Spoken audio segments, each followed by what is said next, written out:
Hey guys, I'm back. I'm back. I'm back. I'm back. this video is all about accommodation options in Australia. Hey guys, it's Aura.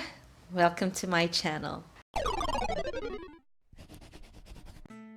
When I posted my house tour video, I got heaps of questions on how and where to look for accommodation or rental properties in Australia.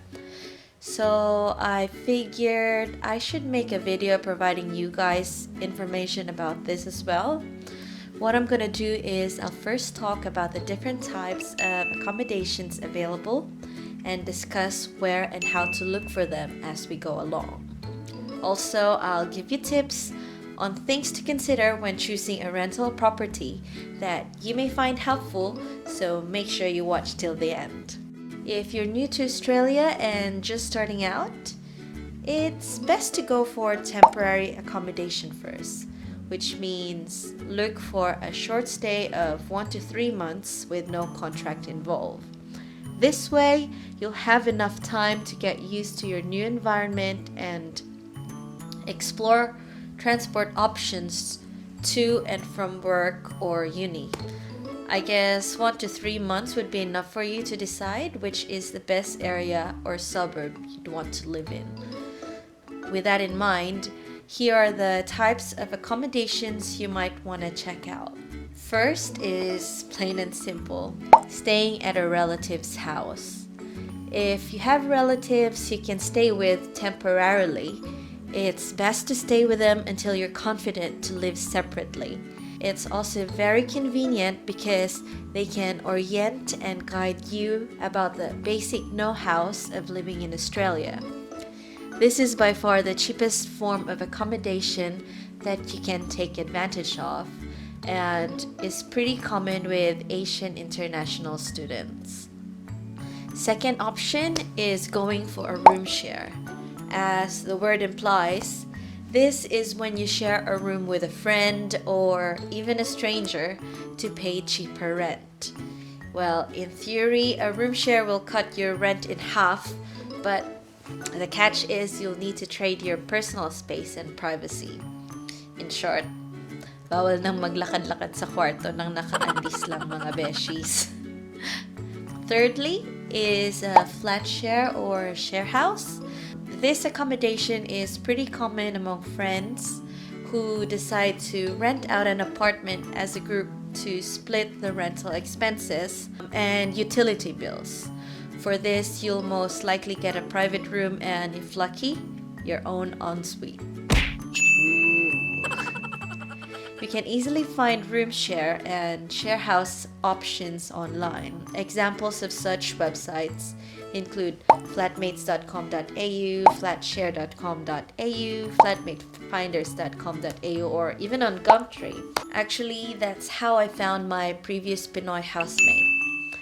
And most importantly, the most effective way, well, for me at least, is by posting or looking for recommendations on Facebook groups, especially if you're looking for a roommate or housemate from your country. The fourth option is choosing to live in a homestay accommodation. I've actually personally experienced this when I was an international student, where I stayed with Australian host parents who prepared meals for me 3 times a day, and they also invite me to join with their family activities. For me, I considered this a big plus as I know I won't have time to cook for myself because of uni and part-time work. Utility bills are also included in the weekly rent.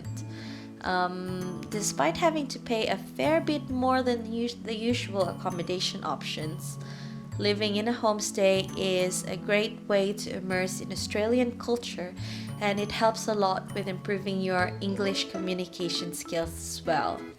Same as the others, you can find host families in different homestay websites online. I'll post them here. Moving on to the fifth option, student accommodations. It may be a uni lodge or a student village in campus. these accommodations are purposely built for university students as they offer the convenience of being close to the campus. They can be a bit pricey for international students, but as far as I know, there are also housings that offer discounts to new university students. If available, your school or uni will have a link for this option on their website. Alternatively, you may visit unilodge.com.au for non-uni student accommodations. And lastly, renting your own apartment, which is understandably the most expensive of them all, right? Apart from the initial cost of paying for the bond and deposit, well, I'll explain more about this later. You'll also have the full responsibility of paying for all your utility bills. Additionally, you also need to furnish the empty apartment to make it livable, right? So, yeah, that is definitely not a good option for students. However, if you're someone who just migrated to Australia or someone who already has a full-time job, I highly recommend for you to go for this. Unless, of course, if you're planning to save money, for which maybe you can probably rent a room out of your apartment. That was long. Now that we have that covered, here are things that you need to consider when looking for a rental property. Number 1, the location. This is the biggest factor that you seriously need to consider when choosing a rental property. In Australia, cities are actually divided into suburbs. Well, correct me if I'm wrong, but for me, if we're in the Philippines, suburbs would be what we call barangays. The good thing about suburbs is the fact that there's always a shopping district within the area where you can hunt for part-time jobs once you're settled. So yes, in every suburb, the shops are just a few minutes commute or drive. If you're close enough, you can even walk. Deciding on which particular suburb you live in will actually require a bit of research and will depend on various factors such as its proximity to your workplace, uni or school, and whether or not it's accessible by public transport. Yeah, even during late hours in case you need to stay back at school or at work when you don't own a car yet.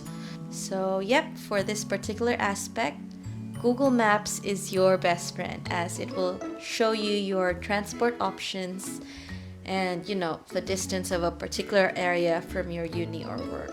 The second deciding factor that you need to consider is the cost of your rent. You need to decide on the amount you're willing to shell out and make sure that it is within your budget. Also, you need to be realistic. If you're a student without a stable part-time job, then you need to suck it up a little bit and go for the cheaper option until you're earning enough money to pay for a more comfortable accommodation. Also, the price of a rental property depends on several factors. Size of the property, amenities, accessibility, and proximity to the shops. Once you've chosen a particular suburb to live in, I suggest that you shop around for different properties within the area and compare prices as well as the pros and the cons. For some people, they are happy to sacrifice distance for a cheaper rent. In short, the further away you are from the city or from the shops, the cheaper your rent will be. Also, in Australia, most landlords will require you to pay for a rental bond. A rental bond is a payment that serves as a financial protection in case there's a breach of tenancy agreement. You also need to pay for a deposit for the first week, first fortnight, or first month, depending on your payment arrangement on the contract. In my case, I had to pay a whole month's worth of bond and the same amount for my first month deposit. So yes, medyo magastos. You'll need to consider these things when you're planning to move into a new rental property. Number 3, length of contract. As I mentioned earlier, when you're just starting out, it's best to go for a temporary accommodation first, one that will allow you to leave once you've found a better place to move into. After that, you need to seriously consider the length of your apartment lease, as you are legally bounded to finish your contract. These options vary depending on your agreement with the landlord. It could be as short as, 6 months, or it could be as long as 2 years.